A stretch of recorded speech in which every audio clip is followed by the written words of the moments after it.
تانية ثانوي جايين النهاردة في المحاضرة الأولى في المراجعة النهائية في الحل. فيديوهات الحل اللي بعد ما تحل وتصحح كده هي اللي بتعلى بمستواك، وهي اللي بتخليك تعرف تحل كويس آخر سنة، وهي اللي هتوصلك للي أنت عايزه طول ما أنت بتحل كتير. وإحنا بنحل المسائل لو مادة واحدة بحلها ب5 قوانين، وتعالى نفتكر مع بعض هما ال5 قوانين. يبقى المسألة بتاعتي لو مادة واحدة بحلها إيه؟ مولات، كتلة، جزيئات، ذرات، حي. أي ممالي تكون الكتلة مولية هي الأصغر. سهل يا عم دي، احسب كتلة مولية. المية تحسبها تلاقيها ب 18، ثاني أكسيد الكربون يطلع ب 44، الميثان يطلع ب 16، كل الهيدروجين يطلع بكام؟ 36.5. بالأرقام دي كلها فين أصغر رقم فيهم؟ الميثان. كتلة مولية عادي. إيه رمز الميثان؟ CH4. والمركب ده رمزه إيه؟ HCl. وده رمزه ايه؟ CO2. والميه طبعا H2O. مع عدد مولات ذرات الاكسجين. عايز مولات الذرات يا ابن الذين، مولات ايه؟ ذرات الاكسجين في 240 جرام. برضه نفس الفكره، مول يبقى اقول له ايه؟ مول على 1 بيساوي جرام، يبقى جرام على موليه. ماشي. الجرام تحسب الجرام ده مدرج بكام؟ 240. الموليه تطلع ب 80. المركب ده لما تحسبه يطلع ب 80. المولات هو عايز احط مكانها س، بس خلي بالك هو عايز ايه؟ هو عايز مولات ذرات. طالما ذرات يبقى لازم اضرب في عددهم. طالما كلمه ذرات لازم اضرب فيها عددهم. يبقى اروح الواحد ده هضربه في عددهم.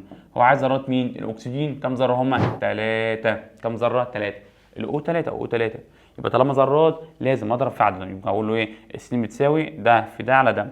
اروح على الاله 3 في 240 على 80 تطلع معايا بكام؟ على ده 3 9 تطلع 9. تمام. يبقى خلي بالك طالما مثلا فيها ذرات الاكسجين، طالما عايز عنصر جوه مركب، عنصر جوه مركب، يبقى بعد ما اطلع المولات بضرب فيها عددهم. عددهم اللي هو كام؟ 3. في طالب حاله بطريقه ثانيه يقول لك يا دكتور انا في الاول اطلع مولات ده كويس، بعد ما اطلع مولات ده المركب يطلع 3. طب هو مش عايز مولات المركب، هو عايز ايه؟ مولات ذرات الاكسجين. يبقى بعد ما اطلع المركب ب3 اقسم ده على ده يطلع ب3، اضرب في الاكسجين. كام الاكسجين؟ 3 في 3 9. بالونتين احداهما بها نص مول والتانية بيها الرقم ده من الغاز. ما على فكرة الرقم ده نص افوكادرو، يعني نص مول برضو. نص ايه؟ مول برضو على فكرة، نفس المول. يبقى البي نص مول والايه برضو نص مول. انت ما ضحكتش عليا، ما هو نص مول يعني نص افوكادرو. ماشي ماشي. اي ممات صحيح. هل حجم غاز ايه ضعف يا باشا؟ طالما نفس المولات اكتب معايا نفس المول. قلناها مع بعض في الشرح، نفس المول نفس الحجم نفس الجزيء. يبقى اكتب معايا نفس المولات نفس الحجم نفس الجزيئات. فنفس المولات هو نفس الحجم، مش ضعف ولا اقل. يساوي يساوي فعلا. يبقى الصح رقم ب. طالما نفس المولات يبقى نفس الحجم. اشوفكم على خير. سلام يا غاليين.